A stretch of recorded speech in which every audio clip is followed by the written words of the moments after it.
informe que dio el ministro de Economía ayer en el Parlamento es la síntesis, es la respuesta a lo que usted me está preguntando, que tiene que ver con algunas luces anaranjadas a las que tenemos que prestar atención. Yo creo que ahondar más en eso no aporta mucho. Yo creo que está claro cuáles son las preocupaciones que este gobierno tiene con respecto a la situación fiscal, a la necesidad de crecimiento y la preocupación que como nación tenemos que tener de cuidar mucho lo que es la inversión, cuidar mucho que la inversión derrame y que el crecimiento derrame en la población, y para eso hay que manejar muy bien los equilibrios. Y eso implica también tener una visión de responsabilidad, también a la hora de emitir algún tipo de declaración que no le agrega nada. Yo creo que lo del ministro ayer fue claro y que nos pone en el lugar que tenemos que estar. ¿Cómo evalúa su primer mes de mandato? ¿Está conforme? ¿Quería hacer más? Siempre quería hacer más, pero también debo admitir que parece que hubiesen pasado meses, pero eso quiere decir que hay mucha actividad y que es mucho lo que tenemos para hacer, y eso me entusiasma. Bueno, queda claro que el presidente ratifica y da total apoyo a la línea económica de Gabriel Odone, quien manifiesta que no hay ninguna bomba, que lo que hizo el gobierno anterior es correcto. El ministro insistió en que el país tiene una economía sólida por sus indicadores de crecimiento, de empleo y de inflación, que hay que cuidar la inversión y a su vez atraer más inversión, considerando que Uruguay tiene un rango inversor muy importante y, dicho sea de paso, hay un diferencial respecto a esta política, si vos querés, arancelaria, agresiva, a modo de estrategia que plantea a nivel mundial Donald Trump respecto a Uruguay, así como respecto a Argentina, también respecto a Uruguay, que lo puede desmarcar de ese 10% arancelario que le plantea generalmente a toda América Latina y el Caribe. ¿Cómo te va, Conrado? Gracias por estar con nosotros. ¿Qué diferencia lo que plantea el ministro y el presidente respecto a legisladores del Frente Amplio que se encargan de dañar, de dar una imagen errática, una señal equívoca o errática a nivel de país? Buen día, Rubén. Efectivamente, bueno, me habrás visto caminando. Veníamos del velorio del ex ministro Juan Andrés Ramírez, un hombre probo, un hombre de mucha inteligencia, muy honesto, y queríamos de alguna manera rendirle honor a lo que fue una vida consagrada a la política, pero sobre todo al derecho, ¿no? Ujú. Fue Docente, decano de la facultad, claro, docente de Derecho Civil, catedrático. sí. Así que bueno, veníamos de ahí y te venía escuchando atentamente sobre las declaraciones del presidente Orsi. Y eso es así. A ver, se ha intentado en estos últimos días plantear un escenario de catástrofe, Mm. como que el anterior gobierno dejó bombas instaladas. Y esto no es así. A ver, no es así desde el punto de vista de que, por ejemplo, lo que ellos le llaman la deuda flotante, que es esa deuda que tiene vencimiento, tuvo vencimiento en el año 2024 y que se va a terminar pagando en este año, Ujú.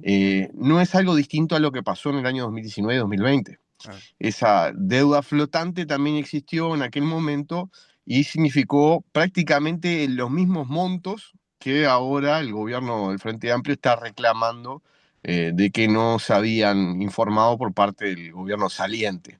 Este, por lo tanto, esto es moneda corriente y no significa un escenario de catástrofe, ni mucho menos, ¿no? Claro.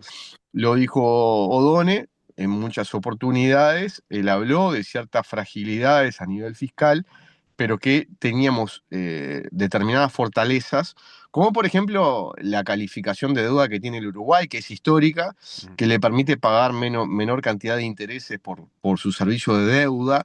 Y eso implica también no quitarle recursos a otras áreas de lo que es las políticas públicas. Entonces, Ujú. estamos en un escenario completamente distinto al de 5 años atrás, porque hay quienes pueden pensar, bueno, ustedes reclamaban, cuando eran oposición, reclamaban que el déficit fiscal era alto. Sí, reclamamos en aquel momento, sin duda, pero ahora también es alto, por más que sea un poco menor al que fue en el año 2019. Mm. Sí, es cierto, pero no es menos cierto de que primero el escenario es distinto, porque en el año 2019 el Uruguay no había crecido, creció un 0,1, que es no crecer, Sí. es prácticamente estar en una fase recesiva de la economía, Ujú. y en cambio el año pasado crecimos el 3%. Entonces, el escenario es distinto, es un escenario distinto donde, por ejemplo, pagamos menos intereses de deuda, como recién acabo de decir, de hace 5 años. Mm. Es un escenario distinto porque el último gobierno tuvo que afrontar una pandemia que le implicó 2 gastar años e de invertir. inactividad casi. 2 años de eh, una inactividad económica importante, ¿no? Exacto, donde se terminó gastando 2.000 millones de dólares y luego vino la crisis hídrica que le implicó prácticamente 1.000 millones de dólares. Entonces, aún teniendo todos esos obstáculos, el gobierno dejó una economía en crecimiento, dejó una economía con una calificación de deuda histórica, Mm. dejó una economía con una baja de inflación, ¿no? Mm. De Sí, 4,5%. sí. Dejó un gobierno con 100.000 puestos de trabajo creados, ¿no? Por encima de los 56.000 que se habían perdido en el último Mm. gobierno del Frente Amplio. Sí. Dejó con un crecimiento del salario real. Por lo tanto, los guarismos y los contextos son totalmente distintos. Y por eso Sí, nosotros sí, hicimos hincapié en esto sí. en nuestras declaraciones y también cuando le hicimos preguntas al propio ministro Odone en la Mm. comisión, Mm. este, porque le dijimos todo esto y aparte le hicimos algunas preguntas, algunas de ellas que no nos pudo responder, ¿no? Siempre con mucha cordialidad, como es su Mm. estilo, Mm. pero nos dijo que estaba analizándolo. Por ejemplo, el tema del IVA, ¿no? Mm. En campaña electoral, el Frente Amplio criticó al gobierno porque le había quitado el descuento de la exoneración de IVA o el descuento de IVA sobre las compras de tarjeta de débito y de crédito. Mm. eh, Hablaban de que iban a devolver ese dinero, ¿no? Que iban a volver a ese descuento a favor de aquellos que tienen tarjeta. Mm. Bueno, hasta ahora no ha pasado. Ah. Yo pensé que era un tema de conceptos, ¿no? Un tema Mm. filosófico. Bueno, hasta ahora Mm. no ha pasado. Le Mm. pregunté si iba a pasar Mm. y el ministro dijo, bueno, lo estamos analizando, ¿no? Seguro, seguro. Sí, Eh, sí. Sí, que entonces, además seguramente no es propuesta de él, porque él es un técnico, es un economista que viene a ver cómo está la casa, la revisó, destacó 3 aspectos, ¿no? Que son muy importantes. Y creo que eso también señala la honestidad intelectual de un ministro de Economía. Dijo que el país tiene crecimiento, encontró un país sin bombas, eso lo desmintió rápidamente, no hay ninguna bomba, que hay crecimiento por un lado, que bajó la tasa del desempleo, que hay más empleo y que hay más inversión. Y el promedio de sí, crecimiento del país ha sido del 1,5 o 1,7% promedio interanual, porque hubo años de más y menor, pero después de 2 años de pandemia, como estás explicando muy bien, después de la crisis hídrica, una crisis que tuvo que el gobierno también afrontar con una deficiencia infraestructural que dejó el gobierno anterior, que desde el año 2013 a la fecha no se dignó a invertir en fuentes potabilizadoras y complementarias de agua, eso que ahora está todavía en discusión. Un gobierno anterior que dejó un país con un 5,1% de déficit fiscal, con una tasa de desempleo del 10,5%, con un endeudamiento externo alto del 76% del PBI, más o menos, la deuda flotante, que como vos decís es un tema estructural ya crónico en todos los países, se tiene que pagar las deudas al vencimiento de deuda, pero te agrego un elemento también. Uruguay no solo que creció, se consolidó, vino más inversión extranjera, se generaron más puestos de trabajo, sino que también generó infraestructura que no tenía, desarrolló gastos o inversiones en infraestructura. Por lo tanto, no es lo mismo que tenga un déficit fiscal o un endeudamiento sobre todas estas bases de crecimiento, de infraestructura desarrollada, también generando un rango inversor mucho más importante porque descendió el riesgo país. Eso también se está dando ahora como noticia. Y eso hace ver con buenos ojos a la propia administración Trump, que es una administración muy severa en estos temas, y a Uruguay lo ve como un diferencial al que le puede aplicar menos también tasa arancelaria que puede beneficiarnos a nosotros en materia exportadora a los Estados Unidos. Entonces es lamentable escuchar después a senadores y diputados que ni sí, siquiera sí. tienen la calificación económica para hablar de las bombas y la catástrofe económica que dejó el gobierno anterior. No tiene asidero en la realidad. Totalmente. Y aparte, a ver, una de las cosas que dijo el ministro que nosotros suscribimos es que obviamente que hay que fomentar y estimular la inversión, ¿no? Que el Uruguay va a crecer a través de inversión pública y privada, sobre todo la privada. Pero lo que también le dijimos, si a él no le parece contradictorio, con señales que dan te da su propia fuerza política, porque si el ministro de Trabajo, Juan Castillo, agarra y dice, vamos a cambiar la normativa con respecto a las ocupaciones, la vamos a permitir porque es una extensión del derecho de huelga, bueno, aquel que quiere invertir va a decir, bueno, va a pensar más de una vez si va a invertir en Uruguay, porque si algo tenemos y nos vanagloriamos es justamente la seguridad jurídica. Ahora, si le cambiamos las normas y provocamos de que, o habilitamos a que se puedan ocupar los lugares de trabajo, bueno, el que va a invertir no va a invertir. Conrado, Entonces, y acá con una gravedad, porque no solo es generar inestabilidad institucional o jurídica, sino que además es generar la imagen del rompimiento de la seguridad jurídica, porque es sin pasar duda, por encima de la jerarquía de las normas, no responder al orden jurídico uruguayo, esa es la primera señal grave, y a su vez sin duda, cambiamos la regla de juego, las dos cosas a la vez. Entonces, yo te diría que si pasa eso, sin los duda, empresarios lo que van a pensar varias veces es hacia dónde se van. Siquiera pensar varias veces si me quedo o me voy. No, a ver tal si me, cual. me voy para Paraguay, me iré para Y esa, es Argentina. la, y esa es la reacción que están teniendo algunos, Claro, algunos industriales y algunos emprendimientos, ¿no? claro. Entonces, nosotros lo tratamos acá hace un tiempo, hace unas semanas, ¿no? Salieron voces del Frente Amplio hablando y órganos del Frente Amplio hablando de aumentar el impuesto al patrimonio, ¿no? Exactamente. Yo le pregunté al ministro, bueno, ¿ustedes piensan aumentar el impuesto al patrimonio? Porque en definitiva eso va justamente en contra de la inversión. No, no, no, yo no pienso aumentar el impuesto al patrimonio. Ah, bueno, entonces, pero avísele a su fuerza política que lo está diciendo, ¿no? Claro, claro. Entonces, lo que se da acá es como una partitura que tiene músicos que no están en sintonía, que no hacen una pieza musical en armonía, ¿no? Uno Claro. dice una cosa, otro dice Sí, otra, sí. las señales van para cualquier lado.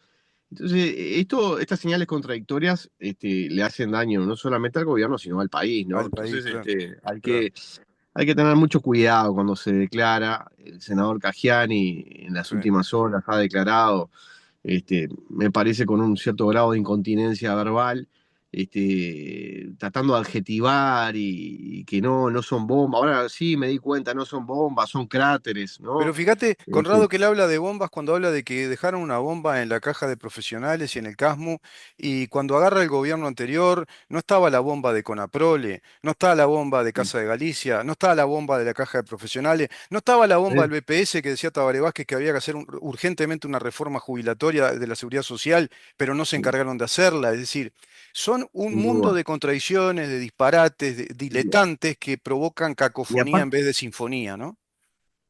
sí, es así, porque, a ver, la bomba de la caja de profesionales. Digo, si en el 2023, cuando el gobierno mandó el proyecto de ley, que nosotros le hicimos algunas modificaciones en el tratamiento parlamentario, si ellos hubieran apoyado, si Mm. hubieran dado los votos, si hubieran incluso intentado hacer alguna modificación que a ellos les pareciera que a lo mejor nosotros también la llevábamos, bueno, esa bomba ya se hubiera desarmado hace tiempo. Lo que pasa es que ellos no quisieron porque también jugaron con generar mayores conflictos y mayores situaciones complicadas al gobierno de la coalición. Claro. Entonces no pueden venir a hablar ahora que es una bomba la caja de presión. Si ellos no la No. quisieron desarmar, Eh, eh, votaron, claro, levantaron la mano para votar la reforma de la caja bancaria claro, porque AEU estaba de acuerdo claro. y AEU sabemos que la mayoría, la inmensa mayoría, si no capaz que todos, los directivos de AEU son todos militantes de la izquierda y del Frente Amplio. ¿En Entonces, serio? ¿En serio? para, Pa, para no ir. es sorpresivo lo que me estás Bueno, es diciendo. sorpresivo, sí, pero bueno, te lo Vos quería sabés que, contar. claro, claro. Pa, qué Entonces, novedad me das, como Conrado, todos acá. ellos estaban de acuerdo Mm. con subir la edad jubilatoria a 65 años en la caja bancaria, Ah, como ahí estaba de acuerdo, bueno, el Frente Amplio votó y votó a tapa cerrada, sin ah, discusión, ¿no? Pero vino la reforma de la caja profesional que tenían normas, algunas normas parecidas. Ah, mm, no, esto nosotros no lo votamos, ¿no? Entonces no pueden increíble, decir ahora que tienen una bomba. increíble. Lo que ellos no hacen, lo trasladan los demás. Hay un gran teórico brasileño, se llama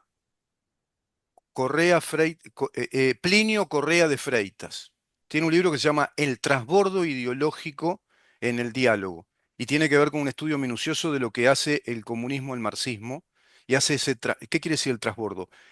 le traslada a los demás lo que ellos son, lo que ellos piensan, lo que ellos Ujú. no hacen, y lo trasladan y le trasladan toda la culpabilidad en una narrativa compleja que Claro, hacen respecto. Están todo el tiempo elaborando el transbordo ideológico, pues todo lo que ellos no hacen, dicen que los demás no lo hicieron. Lo que ellos hacen, dicen que los demás lo hacen, ¿no? Las bombas las dejaron ellos antes, ¿no? Dejaron sí, sí, tremendas sí. bombas. Vamos a seguir con este tema, se nos va lamentablemente, pero hay mucho para hablar. Lo cierto es que para Sin rematar la duda. nota, Conrado, el ministro también dijo algo muy gráfico. Si no respetamos las inversiones, si no protegemos la inversión, si no estimulamos a la inversión, sobre todo en el sector privado, vamos a la edad de piedra. Eso dijo. Nos vamos a la edad de piedra. Es claro, ¿no? Bueno, por eso, esos conceptos son compartibles. Claro. Lo que no es compartible son las contradicciones dentro del gobierno y lo que no es compartible tampoco es algo que le faltó al ministro, que vino con mucha cordialidad Mm. y estuvo muy bien en algunos puntos que planteó, pero no comparto de no haber venido a la comisión a decir qué era lo que va a hacer. Porque, a ver, todos queremos la inversión y el crecimiento. Bueno, pero ¿cómo lo vamos a lograr? Dígame cuáles son las medidas que va a tomar, Sí. ¿no? Para llegar a ese fin. ¿Y qué otras transformaciones van a hacer? ¿Qué es lo que van a hacer? Y bueno, y Eh, ahí está el campo de Entonces, tensión. ¿No te parece que eso es producto de ese campo de tensión, sin esa duda. dicotomía interna?